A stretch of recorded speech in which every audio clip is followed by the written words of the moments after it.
नमस्कार, बीच बहस कार्यक्रम में आपका स्वागत है।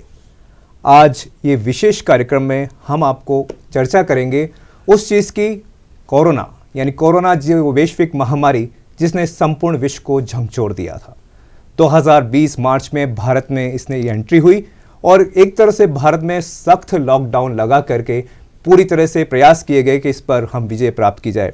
हमारे प्रयास काफ़ी हद तक सफल हुए, लेकिन अभी भी ये बीमारी चल रही है। इसकी एक आशा की किरण जो यानी टीकाकरण को लेकर के एक उम्मीद जगी थी और वो टीकाकरण शुरू भी हो चुका है। आज इसी पर हम चर्चा करेंगे और इस चर्चा में हमारे साथ शामिल हैं डॉक्टर रघुराज सिंह। आप प्रोजेक्ट अधिकारी हैं और नोडल ऑफिसर भी हैं कोरोना टीकाकरण अभियान राजस्थान के। सर, आपका बहुत बहुत स्वागत है। धन्यवाद। सर, सबसे पहले तो हम जानना चाहेंगे, क्योंकि कोरोना महामारी टीकाकरण शुरू हो गया, इस पर हम बाद में चर्चा करेंगे, लेकिन पहले इस महामारी के बारे में थोड़ा बताइए कि कोरोना बीमारी क्या है और किस तरह फैलती है ये। कोरोना जो बीमारी है एक वायरस जनित ये रोग है जो कि एक व्यक्ति से दूसरे व्यक्ति में खांसी के द्वारा या संपर्क में आने से फैलता है। तो इसका जैसे ही कोई व्यक्ति खांसता है तो उसमें से कुछ वायु के साथ में ड्रॉपलेट्स निकलते हैं, उसके साथ वायरस निकलता है और उसके आसपास जो भी व्यक्ति होते हैं या कोई सतह होती है जहाँ पर कि वो जगह पर वो जाते हैं और उसके संपर्क में जो आता है वो इससे इन्फेक्टेड हो जाते हैं। तो एक बहुत ही एक संक्रामक रोग है जी। और इससे जो हमारे जो बचने का जो तरीका था वो यही है कि हम फेस मास्क को काम में लें, हाथों को बार बार धोएं या सैनिटाइजेशन करें और एक दूसरे से हम नज़दीक नहीं आए, यानी कि 2 गज की दूरी हम बना करके रखें, तो इससे बचा ही जा सकता था जी। तो ये एक तरह से मतलब बहुत ही खतरनाक तरीके से आया था विश्व के अंदर और एक महामारी के रूप में पूरे विश्व में फैला था। सर, बड़े जागरूकता कार्यक्रम में चलाए गए और काफ़ी हद तक हम लोग सफल हुए हैं। क्या कहना है इन जागरूकता कार्यक्रमों के बारे में? जागरूकता कार्यक्रम जो हमने चलाए थे या विभाग के द्वारा चलाए थे, समय समय पर हमने लोगों को समझाइश करी थी कि इस तरह से इससे बचा जाएगा और बचा भी इसका एक इलाज है जी। मतलब इसका कोई अलग से कोई इलाज नहीं था। तो हमने ये जागरूकता कार्यक्रम चला करके लोगों को जागरूक किया और उसी का परिणाम है कि आज की तारीख में हमारे जो केसेज हैं काफ़ी कम हो गए हैं। हालांकि अब तो टीकाकरण भी चालू हो गया है 16 जनवरी के बाद में जी। तो उसका भी फर्क आएगा, लेकिन जो असलियत में जो फर्क पड़ा था वो हमारे जागरूक कार्यक्रम की वजह से पड़ा था जी। दूसरा ये था कि वायरस की बीमारी जब भी फैलती है तो दूसरे लोगों में ये जो बीमारी थी 80% जो व्यक्ति थे वो उनमें कोई लक्षण नहीं देखे गए थे, यानी कि उनमें बीमारी आई भी और चली भी गई, ज़्यादा पता नहीं पड़ा। तो उनकी वजह से जो शरीर के अंदर इम्यूनिटी डेवलप हुई तो वो भी एक कारण है कि हमारे केस काफ़ी कम हो गए और ये बीमारी कंट्रोल में हुई जी। बिल्कुल, ये बीमारी काफ़ी हद तक कंट्रोल में हुई है। अब हम अपने जो विषय है उसी पे बात करते हैं और सबसे जो हमारा मुद्दा है वो टीकाकरण का। आप सर नोडल अधिकारी भी हैं तो सर ये बताइए, अभी जो वर्तमान स्थिति है इसकी प्रगति है टीकाकरण को लेकर के, वो क्या है, क्या कहेंगे राजस्थान के परिवेश में बात करें?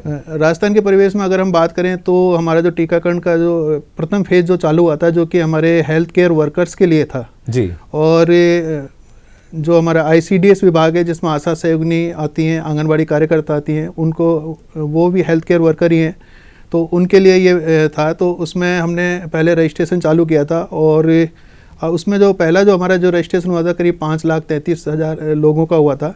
उसमें से हम करीब 70% को वैक्सीनेट कर पाए हैं। उनके मतलब टीकाकरण की हमने फर्स्ट डोज उनको दे दी है जी। अब जैसे ही उनके 28 दिन पूरे होंगे हम दूसरी डोज लगाएंगे और दूसरे फेज के लिए हमने जो चालू किया वो फ्रंटलाइन वर्कर्स थे हमारे, यानी कि जिनकी कोरोना के दौरान कंटेनमेंट एरिया के अंदर जिनकी ड्यूटी लगी थी, उसमें हमारा पुलिस डिपार्टमेंट, हमारे रेवेन्यू ऑफिसर्स जी। या हमारे जो होम गार्ड्स के व्यक्ति थे वो सभी थे, उनको हमने शामिल किया इसमें। तो उसमें इस तरह से हमारे कुल 9,43,000 के करीब कुल रजिस्ट्रेशन हुए थे, उसमें से हम 6,22,000 लोगों का टीकाकरण कर चुके हैं और ये अभी भी टीकाकरण जारी है जी। पहले फेज़ की सर बात की आपने, करीब 28 दिन का वो समय निकल चुका है, मतलब 28 दिन के बाद अब दूसरी डोज लगना उनको चालू हो गई है। लेकिन सर कई जगह ये देखने में आया है कि जिन्होंने रजिस्ट्रेशन कराया वो टीकाकरण के लिए उपलब्ध नहीं आ पाए, तो क्या वजह रही सर? कोई जागरूकता की कमी रही या विभाग के प्रयास पूरी तरह से उनको समझाने में सफल नहीं हो पाए? नहीं, विभाग के प्रयास हमारे पूर्ण रूप से सभी प्रयास हमने किए थे और उनको हमने मैसेज भी भेजा था जी। सिस्टम के द्वारा जो कोविन सॉफ्टवेयर है उसके द्वारा भी मैसेज जाता है। इसके अलावा हमने पर्सनली सभी को टेलीफोन के द्वारा भी मैसेज किया था लेकिन शुरू में मैं ये कह सकता हूँ कि थोड़ी सी हेल्थ केयर वर्कर के अंदर हिचकिचाहट थी, क्योंकि ये जो टीका आया है भारत के अंदर नया डेवलप हुआ है, तो इसके बारे में हिचकिचाहट थी, और वो हिचकिचाहट हमारी धीरे धीरे दूर होती गई। और हमने ये देखा कि हमने जो अभी तक जो अचीवमेंट किया है, जैसे रेवेन्यू ऑफिसर्स थे उनका 82% से ज़्यादा रहा, और हमारा जो हेल्थ केयर वर्कर का है वो 71% के करीब रहा है। तो धीरे धीरे वो हिचकिचाहट दूर हुई और टीकाकरण हमारा सफल हुआ। जी, यानी कि आप ये कहना चाह रहे हैं कि जागरूकता की कोई कमी नहीं है, लेकिन बस वो जो हिचकिचाहट उनमें थी टीका लगाने के प्रति, वो उसके कारण रुक गए, वो लगा रहे हैं। बिल्कुल, मैं यही कहना चाहता हूँ, और ये हमारा अब डर दूर होता जा रहा है और सभी लोग हमारे टीकाकरण के लिए आगे आ रहे हैं। जी बिल्कुल, ये प्रयास हमारे सफल भी होंगे। सर, अभी कौन सा चरण चल रहा है और उसमें क्या प्रयास हैं, आप कौन कौन लोगों को शामिल कर रहे हैं उसमें?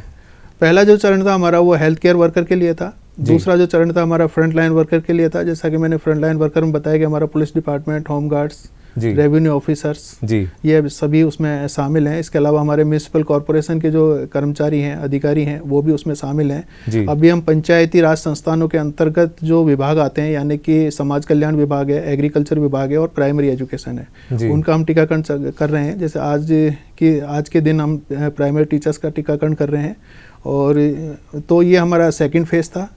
थर्ड फेज जो हमारा होगा वो होगा हमारे 50 साल से ज़्यादा उम्र के जो व्यक्ति हैं उनका होगा, और इसमें जो लाइन हमने कट ऑफ लाइन जो हमने डिसाइड करी है वो करिए 1 जनवरी 2021 को जो 50 साल के हो जाएंगे उनका सभी का हम टीकाकरण चालू करेंगे।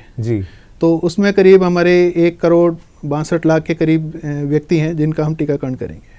जी, राज्य में ये आप देख रहे हैं? हाँ, राज्य का देख रहा हूँ, तो मैं राज्य में हमारे 1,62,00,000 के करीब व्यक्ति हैं जिनका हम टीकाकरण करेंगे। सर, इसके और कोई मापदंड होंगे इसको लेकर के? इसमें मापदंड ये है कि 50 साल से ऊपर के व्यक्तियों का जो टीकाकरण होगा उसमें जो भी हमारे जिन बीमारियों से जो ग्रसित लोग होते हैं, जिसको हम कोमॉर्बिडिटी कहते हैं, यानी कि ब्लड प्रेशर, हाइपरटेंशन या डायबिटीज़ है, वो जो व्यक्ति हैं उनका हम टीकाकरण करेंगे।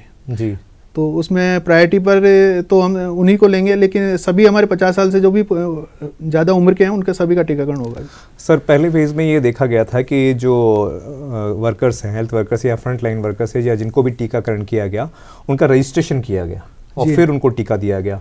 तो ये जो अगला चरण जो आप बोल रहे हैं 50 साल से ऊपर वाले, उसके लिए क्या प्रक्रिया रहेगी? क्या इसी तरह का कोई होगा या अन्य कोई दूसरी चीज़ होगी? भारत सरकार की जो गाइडलाइन है उसके अनुसार भारत सरकार ने ये कहा है कि जो हमारा वोटर लिस्ट में जो नाम होते हैं जिन व्यक्तियों के, तो उन व्यक्तियों के नाम हमारे कोविन सॉफ्टवेयर के अंदर ऑटोमेटिकली ट्रांसफ़र हो जाएंगे, और उस जो नाम जो ट्रांसफ़र होंगे उन्हीं व्यक्तियों को बुला करके हम उनका टीकाकरण करवाएंगे। और इसमें अभी डिटेल में अभी हमारे पास गाइडलाइन आई नहीं है। वैसे मैं जहाँ तक सोचता हूँ कि इसमें ग्राम पंचायत वार जो लिस्ट बनेगी उसके अनुसार हम टीकाकरण करना चालू करेंगे। सर, वो 50 साल से ऊपर के लोग आपके पास आए टीका के लिए, जी, वो आपके क्या रहेंगे प्रयास? किस तरह आप उनको कहेंगे कि भाई आप जल्दी से आए जागरूकता फैलाने के लिए कि भाई वो टीकाकरण करवा लें? जिससे जागरूकता के लिए हम जैसे हमारे जो रेडियो पर, टीवी पर जो हमारे कार्यक्रम होते हैं, इसके अलावा हमने एक टीम बनाई है जिसको डिस्ट्रिक्ट टास्क फोर्स बोलते हैं, और एक ब्लॉक लेवल की टास्क फोर्स होती है। वहाँ पर हम बार बार मीटिंग करते हैं। हमारे जो सरपंच हैं, प्रधान हैं, उनको बुला करके, जिला परिषद के अंदर भी सभी को बुला करके उनकी मीटिंग करते हैं। बार बार उनको बोलते हैं कि हमको इन व्यक्तियों का टीकाकरण करवाना है और आप हमको इसमें सहयोग करिएगा। तो हमको बहुत अच्छा सहयोग मिलता है, और क्योंकि ये सभी जो जन कल्याण के जो कार्यक्रम हैं पब्लिक के सहयोग से ही चलते हैं, और उसमें सभी का हम सहयोग लेते हैं। इसके अलावा कुछ हमारे ग्रुप्स होते हैं जिसमें कि कुछ विरोध करते हैं कि नहीं, टीका हमको नहीं लगवाना है। तो हमारे जैसे कई जैसे गुरुद्वारे में होते हैं, ग्रंथी साहब होते हैं, या धर्मगुरु जो हमारे होते हैं, तो उन धर्मगुरुओं को से हम अपील करते हैं कि आप थोड़ी समझाइश करिएगा। तो अपने वो लोग भी समझाते हैं, तो उनकी बात काफ़ी लोगों में सुनी जाती है। इसके अलावा हमारे कई संस्थान हैं, वहाँ से जिन व्यक्तियों को हम टीके लगा चुके हैं उनके वीडियो और उनके पम्पलेट्स या अपील्स भी हम जारी करवाते हैं बार कि आपके देखिए इन व्यक्तियों ने लगवाया है, इस वीडियो में देखिए इन्होंने लगवाया है। क्योंकि हमने ये प्रथम चरण में भी किया था, जो हमारे सीनियर डॉक्टर्स थे या जो भी थे उनके भी हमने टीकाकरण किया था, फिर उनके वीडियो भी हमने जारी करवाए थे कि इससे कोई भी हानि नहीं है, आप लगवाइए, क्योंकि इससे जो टीका लगवाने से हमारा बीमारी से बचाव भी होगा, इसके नुकसान नहीं है। सर, जयपुर ज़िले की बात करें और राज्य की जो 33 ज़िले हैं उनकी बात करें, तो क्या प्रगति देखते हैं आप इसमें? कितनी प्रगति आपने पहले टीकाकरण के लिए प्राप्त की? पहले जो टीकाकरण जो हमने जो किया था, जो फ्रंटलाइन वर्कर का किया था, उससे पहले हमने हेल्थ केयर वर्कर का जो टीकाकरण किया था, उसमें हमारे जो हेल्थ केयर वर्कर थे वो 5,33,000 के करीब रजिस्टर्ड हुए थे। उसमें हमने करीब 70% के करीब हमने टीकाकरण उनका किया था। जहाँ तक हम जयपुर की बात करें तो अगर हम पूरे जिलों का अगर हम फिगर देखते हैं तो जयपुर हमारा ये काफ़ी मतलब पीछे रहा है और जिलों से जी। तो उसमें भी हम प्रयास कर रहे हैं कि हमारे काफ़ी लोग जो छूटे हुए हैं वो टीकाकरण करें, क्योंकि जयपुर में जो बेनिफिशियरी थे हमारे सबसे ज़्यादा थे जी। तो उस सबसे ज़्यादा होने की वजह से कईयों के पास उस समय मैसेज भी नहीं गया था, तो उनके लिए हम 19 तारीख को एक मॉपअप राउंड भी कर रहे हैं। उसमें हम उन सभी को कॉल करेंगे कि आप आइए और हमारा इसका टीका लगवाइए। तो हमारे प्रयास ये रहेंगे कि अधिक से अधिक लोग टीके लगा सकें। सर, भारत ने बहुत ही महत्वपूर्ण उपलब्धि हासिल की है टीकाकरण को लेकर की। 2 वैक्सीनेशन मिली भारत को और वो स्वदेशी मिली है। तो सर, एक बहुत ही बड़ी उपलब्धि सरकार की और राज्य सरकार की भी उपलब्धि कि कोविड के जो दोनों टीके हैं उनको लेकर के अब टीकाकरण अभियान चलाया जा रहा है। तो सर, इन दोनों टीकों के बारे में थोड़ा सा बताइए कि जो राजस्थान में जो दिया जा रहा है, कौन सा टीका दिया जा रहा है? राजस्थान के अंदर ही नहीं, पूरे मतलब भारत के अंदर हम 2 तरह के टीके काम में ले रहे हैं। एक तो हमारा कोविशील्ड है जी, और दूसरा हमारा कोवैक्सीन है जी। तो दोनों टीकों को ही काम में लिया जा रहा है और दोनों टीकों की थोड़ी सी प्रकृति के अंदर अंतर है कि कोवैक्सीन जो है उसके जो बनाने का जो प्रोसेस है वो वायरस से बनाते हैं, कि यानी कि उसमें डेड वायरस होता है जी। और जो कोविशील्ड जो हमारा टीका है उसमें जो वायरस की जो प्रोटीन होती है उसको किसी दूसरे वायरस के ऊपर, जिसको एडिनो वायरस बोलते हैं, जो कि इनर्ट वायरस होते हैं, उनके ऊपर इनोकुलेट करते हैं, यानी कि उस पर उनको टच कर देते हैं, यानी उन पर लगा करके और फिर उसको इंजेक्ट किया जाता है। तो थोड़ी सी टेक्निक में अंतर है, बाकी एफिकेसी में और जो भी इनके जो साइड इफ़ेक्ट्स होते हैं इस तरह के कुछ भी हम मतलब साइड इफ़ेक्ट्स हमको इस तरह का कोई देखने को नहीं मिला है कि टीके की वजह से कोई मेजर कोई साइड इफ़ेक्ट हुआ हो जी। तो दोनों टीके हैं समान रूप से सही है और दोनों की ही जो एफिकेसी है वो बराबर सी है। सर, आपने साइड इफ़ेक्ट की बात की, तो इस टीकाकरण के दौरान कहीं आपको कुछ देखने को मिला ऐसा कि किसी में साइड इफ़ेक्ट आए हों? क्योंकि आम लोगों में भ्रांति भी है इस टीकाकरण को लेके और शायद इसी तरह वो कई लोग नहीं जा पाए, तो इस भ्रांति को किस तरह दूर करेंगे आप? जैसे कि हमने पहले काफ़ी इसके बारे में जैसे वेबिनार भी की थी और पम्पलेट्स वगैरह भी बांटे थे हमने, और सोशल मीडिया के जो व्हाट्सएप ग्रुप वगैरह उस पर भी हमने मैसेज भेजे थे, और उसमें यही था कि साइड इफ़ेक्ट्स इसके बहुत कम हैं। और जो हमारा राजस्थान में अभी तक टीकाकरण हुआ है उसमें 191 साइड इफ़ेक्ट्स हमने ऑब्जर्व किए और वो सारे के सारे साइड इफ़ेक्ट्स माइनर थे, यानी कि बहुत कम थे। किसी को थोड़ा सा दर्द हुआ जी, किसी को वहाँ पर खुजली हुई जी, या हल्की सी सूजन आई है, या कोई व्यक्ति था उसने कहा कि मेरे को तो हल्के से चक्कर आ रहे हैं, लेकिन 15-20 मिनट बाद ही वो बिल्कुल ठीक हो गए। और इस तरह का कोई मेजर साइड इफ़ेक्ट नहीं मिला कि जिसकी वजह से कि लोगों में डर व्याप्त हो। तो मैं ये कहना चाहूँगा कि इतने कोई जो फ़ायदे हैं टीकाकरण के उसको देखते हुए हमारे साइड इफ़ेक्ट्स बहुत कम हैं जी। सर, कई लोग हैं जो हृदय रोग बीमारियां हैं, ब्लड प्रेशर या अन्य कोई जटिल बीमारी से ग्रसित हैं, उनमें सर ये उत्सुकता है जानने की कि क्या अगर वो लगाते हैं टीका तो सुरक्षित हैं या उनको लगाना चाहिए नहीं, तो क्या आप उनके लिए एक मैसेज देना चाहेंगे? हमारा जो 3rd फेज़ जो चालू होगा 50 साल से ज़्यादा उम्र वालों के लिए चालू होगा, तो मैं ये कहना चाहूँगा कि ज़्यादातर हमने देखा है कि 50 साल से जो उम्र जिनकी होती है उनमें हमको हाइपरटेंशन देखने को मिलता है, डायबिटीज़ देखने को मिलता है, इसके अलावा और भी कोई बीमारी होती है। तो हमारा ये जो फेज़ चालू होगा इसका एम ही यही है कि अबव 50 ईयर विथ कोमॉर्बिडिटी, यानी कि 50 साल से ज़्यादा की उम्र और साथ में जो बीमारियों से ग्रसित हैं उनको हम टीकाकरण करेंगे। तो इसमें कोई ऐसी कोई मेजर जो बीमारी है उसमें हम टीका नहीं लगा सकें ऐसा कुछ भी नहीं है, क्योंकि जब बीमारी होती है तो वो सभी व्यक्तियों को होती है, चाहे उनके पहले से बीमारियां हैं या नहीं है। तो मैं तो ये कहना चाहूँगा कि सभी को हमको टीका लगवाना चाहिए। हाँ, मैं इतना ज़रूर कहूँगा कि कुछ व्यक्ति हैं जिनके कि बाईपास वगैरह हो रखे होता है, तो वो ब्लड को पतला करने वाली गोलियाँ खाते हैं, एस्पिरिन वगैरह होती है तो वो खाते हैं। तो अपने डॉक्टर की सलाह ज़रूर ले लें एक बार और उसके बाद वो टीका लगवा लें। कुछ दिन के लिए वो टैबलेट वो उनके डॉक्टर्स हैं वो बंद करवाएंगे, तो करवा के टीकाकरण करवा सकते हैं। पूरी तरह सुरक्षित है ये टीका, किसी तरह से कोई भी जो बीमारी से ग्रसित है उसको घबराने की ज़रूरत नहीं है, वो टीका ज़रूर लगवाएं। बिल्कुल, वो टीका ज़रूर लगवाएं जी। सर, एक चीज़ हो रहा है कि जो टीका लगाया जा रहा है पहली और दूसरी डोज में 28 दिन का अंतराल रखा गया है। जी हाँ। सर, ये अंतराल क्यों है और 28 दिन बाद जो दूसरी डोज उसको लग जाएगी तो वो पूर्ण हो गया टीका? किसी भी टीके को अगर हम लगाते हैं तो शरीर के अंदर उसकी क्रिया प्रतिक्रिया होती है, जिसको कि हम बोलते हैं कि इम्यूनिटी डेवलप हो रही है जी। एक दिन जब टीका लगेगा तो 14 दिन तक उनकी इम्यूनिटी डेवलप होती है, और वो इम्यूनिटी डेवलप बॉडी में होते होते धीरे धीरे कम होती है। तो अगर हम 28 दिन बाद जो टीका लगाएंगे तो उसके बाद में वो इम्यूनिटी वापस बूस्टअप होती है, और उसका जो शरीर के अंदर जो असर रहता है वो काफ़ी टाइम तक रहता है। यानी कि 2 डोज लगाने के बाद में करीब हमारा 1 साल तक और 9 महीने से लेकर के 1 साल तक वो शरीर को प्रोटेक्ट करती है, और उसकी इम्यूनिटी डेवलप अच्छी तरह से होती है। इसलिए हम 28 दिन के बाद में दूसरी खुराक लगाते हैं। जी। तो सर दूसरी खुराक लगाने के बाद वो टीका आपका पूर्ण हो गया? पूर्ण टीकाकरण हो गया वो। जी। तो एक कोरोना के व्यक्ति कोरोना टीकाकरण जो लगेगा, एक टीका जो कोरोना का लगेगा, पहली डोज 28 दिन के अंतराल में, यानी कि पहली डोज दी जाएगी, उसके 28 दिन के अंतराल के बाद दूसरी डोज दी जाएगी। वो एक तरह से पूर्ण टीकाकरण उसका कोरोना बिल्कुल उसका पूर्ण टीकाकरण होगा, और उसको काफी समय तक की इस बीमारी से प्रोटेक्शन मिलेगा। जी। तो वो अपना बचाव कर सकते हैं। बिल्कुल। तो इसीलिए हम इस टीके में जो अंतर है 2 खुराकों के बीच में, वो 28 दिन का अंतर है। तो इसके लिए कोई सर तय सीमा है कि भाई इतने दिन तक काम करेगा, या उसका काफ़ी आगे तक उसको फायदा होगा इससे कोरोना से? नहीं, अभी तक क्योंकि ये बीमारी और वैक्सीन दोनों ही नए हैं, विश्व के लिए भी और भारत के लिए भी। जी। तो अभी आने वाले टाइम में स्टडी आएंगी कि बाद में हम जब ये इसको सीरोलॉजिकल जो टेस्ट होता है उसमें ये देखते हैं कि शरीर के अंदर एंटीबॉडी बन रहे हैं और वो कितने दिनों तक शरीर में पाए जाते हैं। तो अभी तो मैं ये कहना चाहूँगा कि अभी तो ये हमारे टीकों की शुरुआत ही है, तो इसके बाद में जब स्टडी आएंगी तो उसके बाद ही पता पड़ेगा। लेकिन अभी तक जो स्टडी हुई है उसमें ये कहा गया है कि 9 महीने से लेकर के 1 साल तक ये प्रोटेक्ट करता है। हो सकता है उसके बाद में फिर हमको बूस्टर डोज लगाने की भी जरूरत पड़े।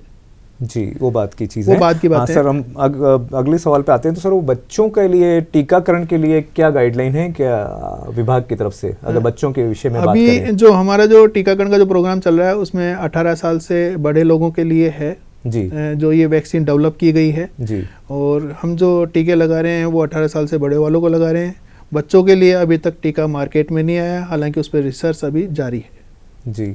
तो बच्चों को इस टीकाकरण से अलग रखा गया है अभी 18 साल से कम? हाँ, बच्चों 18 साल से कम जो हैं उनको अभी टीकाकरण से अलग रखा गया है। उनके लिए जब टीका उपलब्ध होगा या उसका जो टीका बन जाएगा हम जब ही लगा पाएंगे। इस टीके को हम उनमें काम में नहीं ले सकते। सर एक और महत्वपूर्ण सवाल ये आता है कि जिसको टीका लग गया है, वैक्सीनेशन हो गया है, तो सर जो मास्क लगा रहे हैं, सैनिटाइज़र कर रहे हैं, हाथों को धो रहे हैं बार बार पे, क्या ये जारी रहेगा?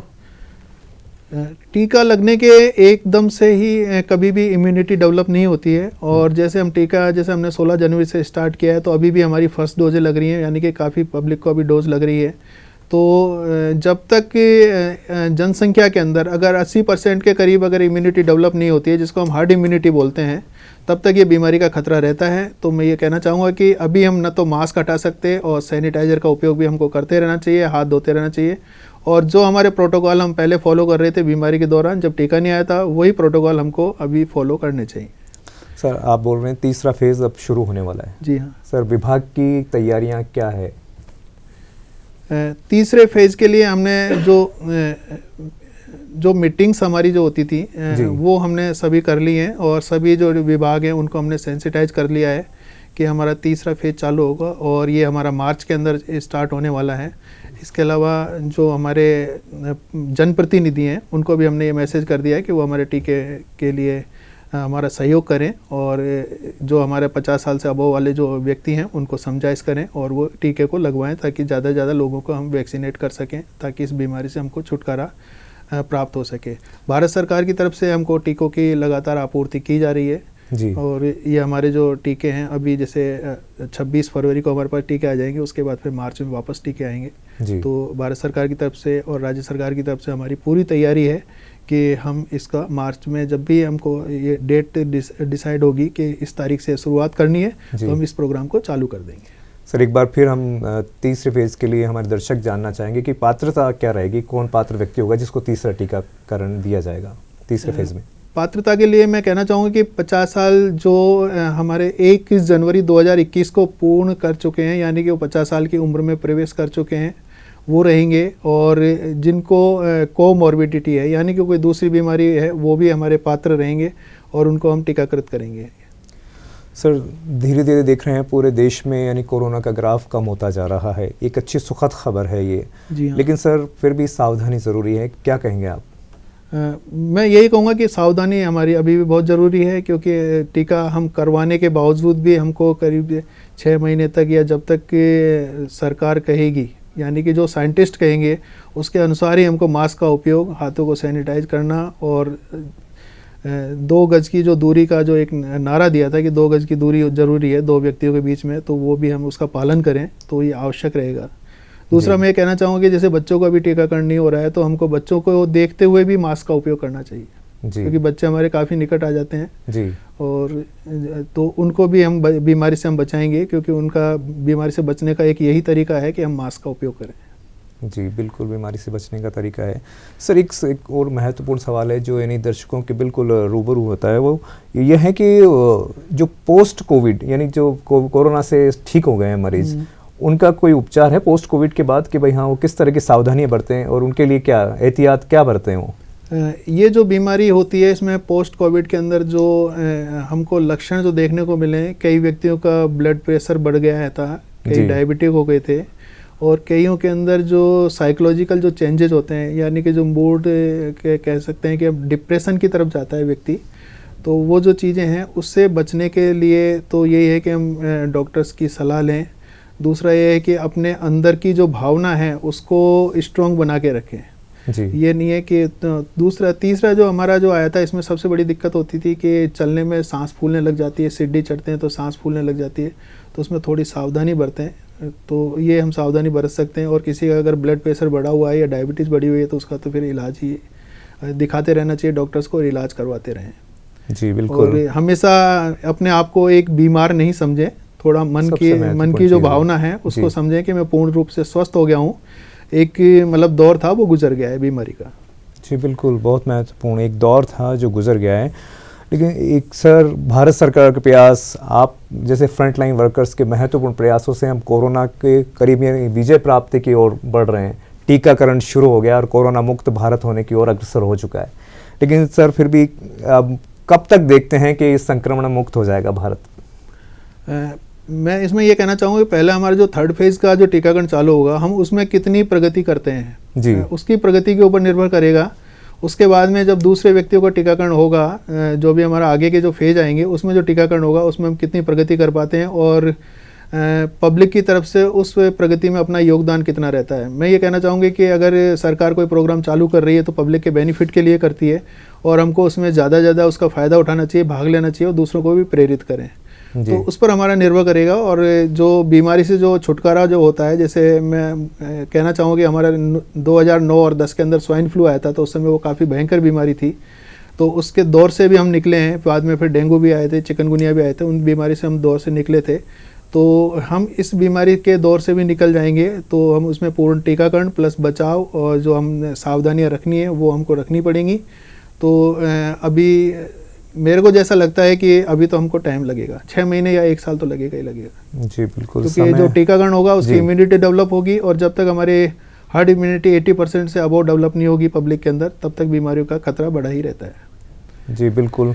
सर भारत वृहद देश है और यहाँ की लोकतांत्रिक परंपरा भी रही है, लोग भी जागरूक हैं, लेकिन सर एक आप क्या अपेक्षा करेंगे यहाँ की जनता से, आप क्या मैसेज करेंगे तो आपका और जनता का तालमेल बना रहे और जनता आपसे जुड़े और इस कोरोना टीकाकरण को करके और इस संक्रमण मुक्त भारत की ओर हम बढ़ जाएं? मैं जनता से यही अपील करना चाहूँगा कि हमारे जो सरकार ने जो प्रयास किए हैं, चाहे सेंट्रल की गवर्नमेंट हो, चाहे राजस्थान सरकार हो, या हमारे जो भी इस कोरोना काल के अंदर जो वॉरियर के रूप में जिन्होंने काम किया था, तो उनके काम को वापस से नेगेटिव नहीं होने दें। और सरकार जो प्रोग्राम चला रही है, अभी टीकाकरण का चला रही है, उससे पहले हमने सावधानी बरतने का प्रोग्राम चलाया था, तो उस प्रोग्राम को आगे से आगे आएँ, दूसरों को भी प्रेरित करें और स्वयं भी प्रेरित होकर के टीकाकरण करवाएं। तो मैं यही अपील करना चाहूँगा कि सरकार के जो प्रोग्राम होते हैं हमेशा पब्लिक के हित के होते हैं, और इतनी जल्दी भारत में टीके का निर्माण होकर के और पब्लिक को उपलब्ध कराना एक बहुत बड़ी उपलब्धि है। बल्कि भारत को ही नहीं, पूरे विश्व को हम उपलब्ध करवा रहे हैं, तो एक बहुत बड़ी उपलब्धि है, और इस उपलब्धि का हमको फ़ायदा उठाना चाहिए ताकि हम स्वस्थ रहें सभी और हम बीमारियों से मुक्त रहें। बिल्कुल, इससे हमारा देश भी मुक्त रहेगा और हमारे जो नागरिक है वो एक अच्छी तरह से अपना जो दैनिक कार्य है या अपना जो भी अपना जो बिजनेस करते हैं या सरकारी जो नौकरियां कर रहे हैं वो अपना कार्य सुचारू रूप से कर सके, क्योंकि हमने देखा था कि जब हमारा लॉकडाउन हुआ था तो हमारा काफ़ी प्रॉब्लम हुई थी, सभी के लिए आर्थिक व्यवस्था हमारी लड़खड़ा गई थी। बिल्कुल। लेकिन एक बार फिर भारत, क्योंकि भारत हैं और हम भारत के लोग हैं, यही हमारी परंपरा रही है कि गिर के संभलना। तो किस तरह से गिर के संभलते हैं ये भारत एक पूरे विश्व को दिखा देगा और कोरोना पे जल्दी ही हम मुक्ति पालेंगे इस संक्रमण से। तो डॉक्टर रघुराज सिंह, आप हमारे स्टूडियो में आपने चर्चा की, आपका बहुत बहुत धन्यवाद। धन्यवाद आपका भी कि आपने मेरे को यहाँ बुलाया। Thank you. तो एक बार फिर हम इन्हीं शुभकामनाओं के साथ कि जल्दी ही भारत कोरोना पे विजय प्राप्त कर लेगा और पूरा भारत कोरोना संक्रमण से मुक्त हो जाएगा। दीजिए इजाजत। नमस्कार। नमस्कार।